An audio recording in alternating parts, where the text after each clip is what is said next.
नेपाल में हिंसा, आगजनी, पथराव और जबरदस्त प्रदर्शन के 26 घंटों के भीतर प्रधानमंत्री केपी शर्मा ओली ने अपने पद से इस्तीफा दे दिया है। और यह कहा जा रहा है कि इस आंदोलन की शुरुआत जैन जी की नाराजगी की वजह से हुई। वो जैन जी जिनकी उम्र 26 साल 1999 के बाद जो जन्म लिए हैं जिन्होंने, और उनकी नाराजगी इस बात को लेकर थी कि सरकार की तरफ से सोशल मीडिया पर बैन लगा दिया गया। सभी वो प्लेटफॉर्म, चाहे वो फेसबुक हो, ट्विटर हो, इसके साथ ही साथ यूट्यूब हो या इंस्टाग्राम हो, और तमाम व्हाट्सएप समेत 26 सोशल मीडिया ऐप्स पर बैन लगा दिया गया। लेकिन युवाओं की तरफ से ये कहा गया कि उनकी ये मांग नहीं कि सोशल मीडिया बैन क्यों किया गया, बल्कि उनकी ये मांग है कि सोशल मीडिया पर बैन नहीं बल्कि भ्रष्टाचार पर बैन लगाया जाना चाहिए। तो क्या है असली वजह नेपाल में आज की तारीख में खड़े हुए इस राजनीतिक संकट की? क्या इसके पीछे चीन का हाथ है? क्या इसके पीछे अमेरिका का कोई खेल है? क्योंकि नेपाल को आईएसआई का भी गढ़ माना जाता है और भारत के भी अपने तरीके से यहां पर इंटरेस्ट हैं, और भारत हमेशा अपने भाई की तरह नेपाल को देखता रहा है। किस तरह से सतर्क और सावधान रहने की भारत को जरूरत है? मेरे साथ navbharattimes.com के सहयोगी शैलेश शुक्ला जुड़ चुके हैं। इन्हीं सब मसलों पर उनसे बात करेंगे पावर प्ले के आज के इस एपिसोड पे नवभारत टाइम्स पर। नमस्कार, मैं रविंद्र सिंह आपके साथ। शैलेश जी, बहुत बहुत स्वागत है आपका। पहले मौजूदा स्थिति आपसे समझना चाहेंगे। इस्तीफा देना पड़ा है अब 26 घंटे में जैन जी के दबाव में। खबर यह भी आ रही है कि दुबई जाने की तैयारी कर रहे हैं। चर्चा तो नेपाली मीडिया में है कि वो निकल भी चुके हैं। देखिए, अभी अभी जस्ट आई है न्यूज कि नेपाल की सेना ने उनको काठमांडू से निकाला है और किसी सुरक्षित जगह पर उनको पहुंचाया है। अब उनके देश से बाहर ले जाने की चर्चा है। इसकी वजह यह है कि जनता में ओली को लेकर के आक्रोश बहुत ही ज्यादा है। 19 लोगों की हत्या की गई है नेपाल के सुरक्षा बलों के द्वारा, और अगर ऐसा ही रहा तो आने वाले समय में ओली के खिलाफ हत्या का मुकदमा भी चल सकता है। तो प्रदर्शनकारी ये मांग कर रहे हैं कि ओली को देश से बाहर न जाने दिया जाए, और इसीलिए काठमांडू एयरपोर्ट, जो उनका त्रिभुवन एयरपोर्ट इंटरनेशनल एयरपोर्ट है, वहां पे सारी उड़ानों को रोक दिया गया है। भारत से जो फ्लाइट जा रही थी उनको लखनऊ भेज दिया गया है, और उनकी कोशिश है प्रदर्शनकारियों की कि ये देश को छोड़ करके भाग न सके। वहीं नेपाली सेना ने उन्हें अपने कब्जे में ले लिया है और अभी हेलीकॉप्टर से उनको कहीं सुदूर इलाके में ले गई है ताकि सुरक्षित तरीके से इनको रखा जा सके। अभी चर्चा ये है कि वो विदेश भाग सकते हैं। और तो ये ताजा हालात जो हैं वो बहुत ही खराब हैं, और इस समय जैसे कानून व्यवस्था की कोई वहां पे स्थिति ही नहीं बची है। देश की संसद को जला दिया गया है, ओली के घर को जला दिया गया, राष्ट्रपति के घर को जला दिया गया, कई मंत्रियों के घर को जला दिया गया। प्रदर्शनकारियों के निशाने पे तीनों ही बड़ी पार्टियां वहां की जो हैं वो हैं। एक शेर बहादुर देवगा जो इस सरकार में सहयोगी थे, नेपाली कांग्रेस के नेता, उनके घर के पर हमला हुआ है। इसके अलावा जो प्रचंड इनके पूर्व सहयोगी रह चुके हैं कम्युनिस्ट पार्टी के ही, उनके ऊपर, उनके घर के ऊपर भी हमला हुआ है। तो नेपाल में अब नया नेतृत्व आते हुए दिख रहा है, और इसमें एक बड़ा नाम जो आ रहा है वो बालेन शाह का, ये काठमांडू के मेयर बताए जाते हैं, और वो जो है आने वाले समय में एक महत्वपूर्ण भूमिका निभा सकते हैं। फिलहाल अगर इस्तीफा दे दिया गया है तो ये माना जाए कि चीजें अभी शांत नहीं होंगी, क्योंकि अब प्रदर्शनकारी, आंदोलनकारी ये मांग कर रहे हैं कि जो 20 लोगों की हत्या हुई है, ये संख्या और आंकड़ा कम या ज्यादा भी हो सकता है। ऑफिशियली जब ये इसकी रिपोर्ट सामने आएगी तो इनके खिलाफ हत्या का मुकदमा दर्ज किया जाए, तो यानी कि अभी ये मामला शांत इस्तीफे के बाद नहीं होता हुआ दिखाई दे रहा। जी, अभी बिल्कुल ये मामला शांत नहीं हो रहा है। लोग इसको चाह रहे हैं कि जिस तरीके से शेख हसीना बांग्लादेश में जो है उनके खिलाफ मुकदमा चल रहा है, उसी तरीके से ओली के खिलाफ भी मुकदमा चलाया जाए। ओली एक अहंकारी नेता थे, और आज जिस स्थिति में वो पहुंचे हैं उसके पीछे भी जो है उनकी वो नीतियां जिम्मेदार थी। असल में साल 2015 में ओली जब मधेसी आंदोलन हुआ तो उन्होंने उसको कुचलने की कोशिश की, और न केवल कुचलने की कोशिश की, उसमें वो सफल रहे। साल 2015 में भी ओली प्रधानमंत्री थे। उस दौरान ओली उस समय भी प्रधानमंत्री थे, और उन्होंने जो मधेश थे, जो भारत के समर्थक कहे जाते हैं, भारत की सीमा से सटे हुए इलाकों में बसे हुए हैं, खासतौर पे बिहार के लोगों से उनका रोटी बेटी का नाता रहा है, उनके ऊपर जिन्होंने कहा कि ये तो देशद्रोही हैं और बाहरी हैं, इनके खिलाफ क्रूर कार्रवाई की जाए। वहां की सेना ने, वहां की पुलिस बल ने बहुत सारे मधेसियों को मार दिया, और उसके बाद भारत ने ब्लॉकेट कर दिया था। ओली उसके बाद चीन की शरण में चले गए, उन्होंने चीन का कार्ड खेला और भारत के रॉकेट को फेल करने की कोशिश की। तो आज ओली उसी अपने जो उनके कर्म थे उसकी सजा वो पा रहे हैं। नहीं, कहा तो ये गया ना कि सरकार ने 1 हफ्ते का टाइम दिया था तमाम सोशल मीडिया प्लेटफॉर्म कंपनीज को कि आप रजिस्ट्रेशन कराइए नेपाल में, सरकार के नियमों के अनुसार आपको चलना होगा। लेकिन जब रजिस्ट्रेशन नहीं कराया गया तो फिर सरकार ने बैन लगा दिया और इसी के विरोध में सड़कों पर उतर कर आए ये प्रदर्शनकारी। क्या इसको एक नया रूप दिया गया? कारण इसमें जो ये सरकार का पक्ष है, लेकिन जो प्रदर्शनकारी हैं उनका कहना यह है कि उन्होंने एक आंदोलन चलाया था नेपो किड। इसपे ये था कि जो नेपाल के अमीर लोग थे, नेपाल के नेता थे, उन्होंने जो है उनके बच्चे किस तरीके से अमीर जिंदगी जी रहे हैं, आलिशान जिंदगी जी रहे हैं, और नेपाल के लाखों युवा। कब शुरुआत आंदोलन नेपो किड जिसका आप जिक्र कर रहे हैं, कितने दिन पहले?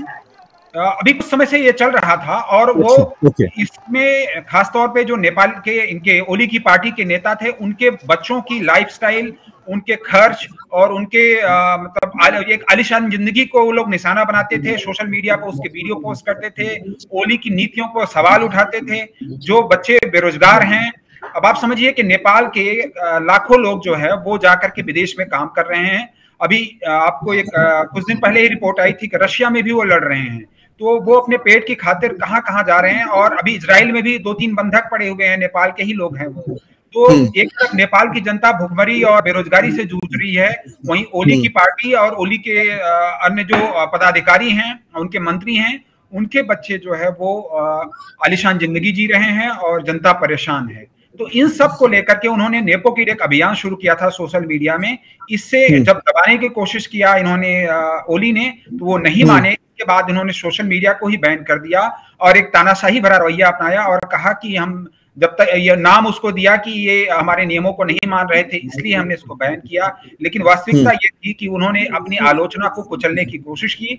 2015 से ही ओली का ये रवैया रहा है, वो एक तानाशाह की तरह से काम करते रहे हैं। भारत ने अभी हाल ही में उनको जो है एक बड़ा झटका दिया था। लिपू लेक के विवाद को जो है उन्होंने चीन के राष्ट्रपति शी जिनपिंग से उठाया था और शी जिनपिंग को साफ कह दिया था कि ये भारत और नेपाल का द्विपक्षीय मामला है, इसमें चीन कोई हस्तक्षेप नहीं करेगा। तो जब चीन से इनको काफी झटका लगा तो ये वापस वहां से आए और इनकी उसको लेकर भी आलोचना हो रही थी काफी। इस बीच भारत ने अपना जो नेपाल के पीएम का दौरा भारत में होने वाला था उसको भी रद्द कर दिया। उनके पीछे भी ओली का ये जो अड़ियल और अहंकारी रवैया था वही जिम्मेदार था। ये वही ओली हैं जिन्होंने भारत के कई इलाकों लिप्याधुरा, कालापानी और लिपू लेक को अपने नेपाल के नक्शे में, आधिकारिक नक्शे में जो है वो दिखाया था। न केवल इन 3 इलाकों को बल्कि उत्तराखंड के कई ऐसे गांव थे जिनको उन्होंने नेपाल का बताया को लेकर के भारत और नेपाल में काफी विवाद हुआ था। यही ओली है जो अयोध्या में को दावा करते हैं कि वो उत्तर प्रदेश में नहीं बल्कि नेपाल में है। तो एक तरीके से ये चीन के गुलाम थे और चीन के ही उस पे इशारे पे काम करते थे। अब भारत और चीन के बीच बेहतर रिश्ते हो गए हैं तो इनको ज्यादा कुछ करने के लिए मौका नहीं मिल पा रहा था। लेकिन फिर भी अभी कुछ दिन पहले ही इनकी पार्टी की जो पूर्व राष्ट्रपति रह चुकी हैं विद्या देवी भंडारी, वो नेपाल में गई थी और ऐसी चर्चा थी कि ओली को हटा करके विद्या देवी भंडारी खुद से पीएम बनना चाहती थी। लेकिन पूरे मामले में चीन की वो भी एंगल भी है एक, लेकिन अभी उसकी पुष्टि नहीं हुई है। नहीं, चीन के एंगल की आप बात करें, चूंकि आपने जिस तरह से बताया कि सरकार की नीतियों की, उनके भ्रष्टाचार की तरफ से ही नाराजगी एक प्रमुख कारण था और चीन परस्ती और भारत के खिलाफ दुश्मन की तरह रवैया अख्तियार करना भी एक तरह से कहें कि व्यवहार ये रहा है केपी शर्मा ओली का। लेकिन 2 कारण हैं। एक और कारण है इसमें, मैं इसको भी बता दूं।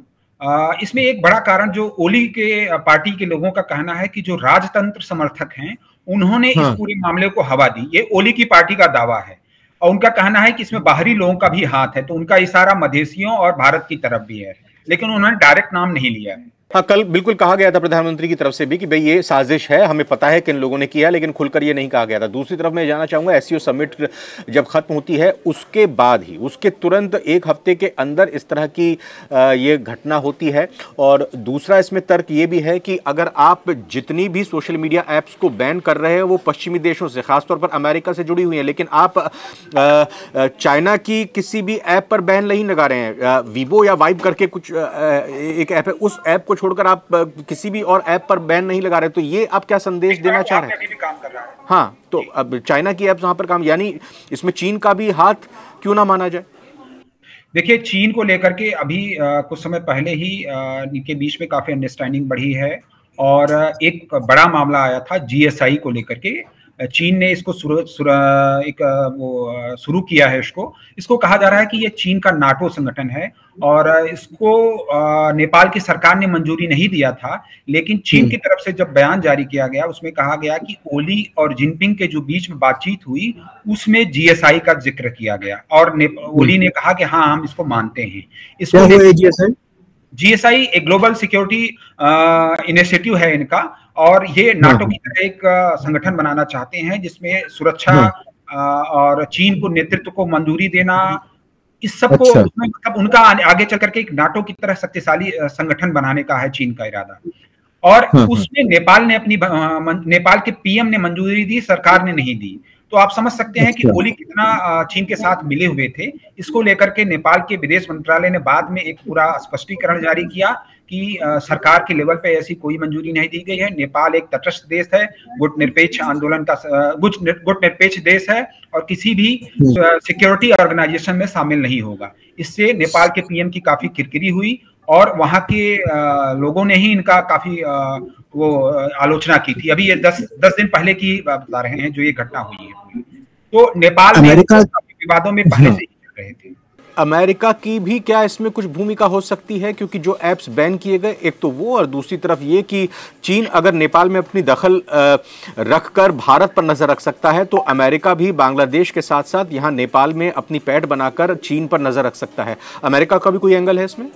नहीं, मुझे नहीं लगता कभी अमेरिका का है, लेकिन एक इंस्टीट्यूट बोला जाता है इनका एमसीसी इनको बोलते हैं, वो अमेरिका जो है यहाँ पे एड देता है और उसके तहत यहाँ पे बहुत सारे प्रोजेक्ट्स चलाए जाते हैं। ओली की सरकार उसको मंजूरी नहीं दे रही थी पहले, लेकिन अब उन्होंने उसको दे दिया है मंजूरी, तो वो उसके चल रहे हैं। फिलहाल जो विवाद पूरा है इसमें छात्रों का एक स्वतः स्फूर्त आंदोलन कर सकते हैं, जिसमें ओली की पार्टी के नेताओं के बच्चों की जो आलीशान जिंदगी रही वो जिम्मेदार है, ओली की अहंकारी नीतियां जिम्मेदार रही, उनका भ्रष्टाचार पूरा जो उनकी पार्टी के और उनके सरकार के लोगों का रहा वो जिम्मेदार रहा। साथ ही जो एक एक्सप्रेशन है नई पीढ़ी का, उसको ये समझ नहीं पा रहे थे। इनको ये लगता था कि हम बहुत ही संघर्ष करके और राजतंत्र को खत्म करके सत्ता में आए हैं तो जनता हमको इसको मानेगी, लेकिन ये चीजें पास्ट की हो चुकी हैं। अब ये राजतंत्र को खत्म किए हुए भी करीब 15-16 साल हो गए हैं। तो अब क्या है कि जनता जो है वो चाहती है कि उनको रोजगार मिले, उनको अच्छी सुविधाएं मिलें, लेकिन ओली इसको दे नहीं पा रहे थे। दूसरा, वो नेपाल में इन दिनों राजतंत्र को लेकर के काफी ज्यादा रैलियां हो रही हैं, प्रदर्शन हो रही हैं। तो एक बड़ा तबका है जो चाहता है कि नेपाल एक बार फिर से हिंदू राष्ट्र बने और वहां पे राजतंत्र की वापसी हो। वो भी इस आंदोलन में ओली के खिलाफ है और वो छात्रों को सपोर्ट कर रहा है।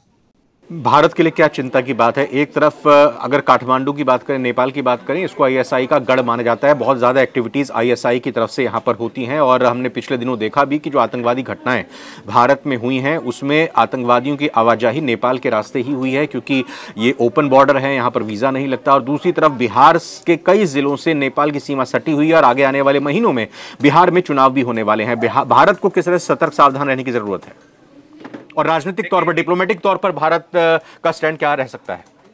देखिए, अभी भारत ने जो बयान जारी किया था उसमें उन्होंने साफ कहा है कि इस पूरे मामले का शांतिपूर्ण तरीके से हल किया जाए। उस पूरे मामले पे उनकी नजर है। भारत के विदेश मंत्रालय का ये बयान था, एक तरीके से साफ था कि उन्होंने ओली का सपोर्ट नहीं किया है और छात्रों को भी मतलब उन्होंने सपोर्ट नहीं किया। भारत ने एक न्यूट्रल जो तरीका है उसको दिखाने की कोशिश की, लेकिन नेपाल एक ऐसा देश है जो जिसका हमारे साथ जो है रोटी बेटी का साथ रिश्ता रहा है और नेपाल न केवल कूटनीतिक लिहाज से, सुरक्षा के लिहाज से, बल्कि कई मामलों में हमारे लिए बहुत बफर स्टेट का काम करता है। अगर चीन कभी हमला करता है तो एक नेपाल उसके बीच में एक दीवार का काम करता है, तो बफर स्टेट है।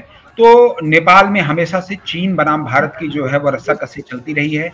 फिलहाल जो नाम सामने आ रहा है वो बालिन शाह का आ रहा है, जो इस पूरे आंदोलन का नेतृत्व कर सकते हैं। बालिन शाह एक भारत विरोधी नेता हैं और उन्होंने कई बार भारत के खिलाफ जो है वो टिप्पणी की है। तो भारत को थोड़ा सतर्क रहना पड़ेगा और भारत को अपनी एक तरीके से न्यूट्रल जो रवैया है उसको बरकरार रखते हुए नेपाल के जो ये छात्र हैं इनका सपोर्ट करना चाहिए। अब जो बदली हुई नहीं, भारत विरोधी हैं तो चीन के करीबी हैं या ऐसा कुछ नहीं है? ऐसा नहीं है, उनके बारे में यह है कि वो एक रैपर रहे हैं और वो ऐसी बातें करते हैं जो जनता को लुभाने की कोशिश की जाती है। खासतौर पे उनका जो नेपाल के पहाड़ी वोटर हैं उन पे उनका होल्ड ज्यादा है। मधेसी जो भारत समर्थक कहे जाते हैं उन पे उनका उतना जोर नहीं है, लेकिन वो कुछ हद तक चीन के भी उनके अच्छे रिश्ते रहे हैं। अच्छा, दूसरी चीज ये भी अब समझना चाहेंगे कि जिस तरह से हमने बांग्लादेश में देखा, पाकिस्तान में भी हमने हिंसा देखी, हमने साथ ही साथ श्रीलंका में देखा, नेपाल में देखा, इंडोनेशिया में भी इसी तरह की गतिविधियां हुई। तो भारत के पड़ोस में, भारत के आसपास सरकार के खिलाफ युवाओं की नाराजगी और आप सरकारी तंत्र के खिलाफ जो धावा बोल रहे हैं, वो कैसा एक संकेत है एक सबसे बड़े लोकतंत्र के लिए? देखिए, ये बहुत ही मतलब चिंताजनक विषय है और पूरे जहां जहां दुनिया में बेरोजगारी बढ़ रही है वहां पे इस तरीके के प्रदर्शन बढ़ रहे हैं और भारत में भी तेजी से इस समय बेरोजगारी बढ़ी है।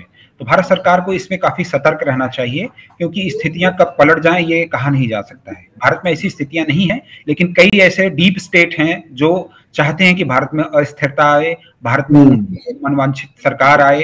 तो भारत को बहुत ही सतर्क रहना होगा और उन डीप स्टेट से बच के रहना होगा, चाहे वो अमेरिकन CIA हो, चाहे वो चाइनीज हो, चाहे वो कोई भी पाकिस्तान की ISI हो। ऐसी इस तरीके की हिंसा को भड़काने की कोशिश की जा सकती है।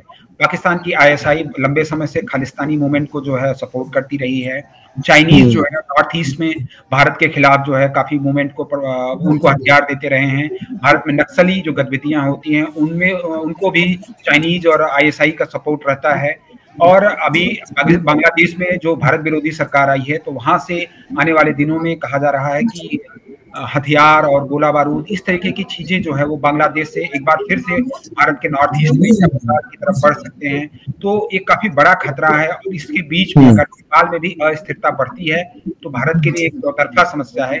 अभी श्रीलंका के राष्ट्रपति भी कच्छातीबू एक द्वीप है वहां पे गए थे और उन्होंने भारत इस तरीके से चुनौती दी थी कि हमको जो ये हमारा इलाका है, हम इसकी संप्रभुता की रक्षा करेंगे और किसी को बाहरी को हम यहाँ घुसने नहीं देंगे। दूसरी तरफ मालदीव है जहां पे चाइनीज जो है वो अपना एक स्नूफिंग बेस बनाने की कोशिश कर रहे हैं, जाकि भारत और जासूसी गतिविधियों को अंजाम दिया जा सके। म्यांमार आप देख ही रहे हैं कितनी ज्यादा वहां हिंसा चल रही है। वहां पे चाइनीज हथियार और चाइनीज पैसे के बल पे पूरा देश जो है वो गृह युद्ध में बटा हुआ है। वहां पे 5-6 गुट हैं जो आपस में लड़ रहे हैं। चाइनीज यहाँ से रेयर अर्थ को निकाल रहे हैं। तो पूरा भारत का जो पड़ोस है वो हिंसा के इसमें चपेट में है। पाकिस्तान की बात करें तो बलूचिस्तान में लगातार हमले हो रहे हैं। कल ही अभी पाकिस्तान में 10 पाकिस्तानी सैनिकों को मार दिया गया है और इमरान खान के समर्थक लगातार कर रहे हैं। तो ये पूरा इलाका इस समय बहुत ही अस्थिरता और हिंसा के दौर से गुजर रहा है। भारत को बहुत ही सतर्क रहने की जरूरत है, और वो भी तब जब अमेरिका एक तरफ टैरिफ बढ़ाया हुआ है और अमेरिका को भारत की ये सरकार पसंद नहीं आ रही है। बिल्कुल शैलेश जी, मैं बहुत बहुत धन्यवाद करना चाहूँगा कि आपने नेपाल की इस घटना के तमाम पहलुओं पर बात की और भारत की चिंताओं का भी यहाँ पर जिक्र किया। और वाकई में भारत कभी नहीं चाहेगा कि उसका सबसे ज़्यादा अजीज़ पड़ोसी नेपाल के घर में किसी भी तरह की टेंशन हो और जल्द से जल्द हालात सामान्य हो जाएं। और भारत चौकन्ना भी रहेगा हर लिहाज से कि उसको अपनी सीमाएँ सुरक्षित करनी है, अपने दुश्मनों के किसी भी करतूत का सामना करना है, उनके तरफ से लिए जाने वाले किसी भी एक्शन का पहले से ही जवाब तैयार रखना है। शैलेश जी, मैं बहुत बहुत शुक्रिया और धन्यवाद करना चाहूँगा आज आप हमारे साथ जुड़े, और आगे भी नेपाल को लेकर जो अपडेट होगी आपसे बातचीत करेंगे। फिलहाल धन्यवाद। धन्यवाद रविंद्र जी।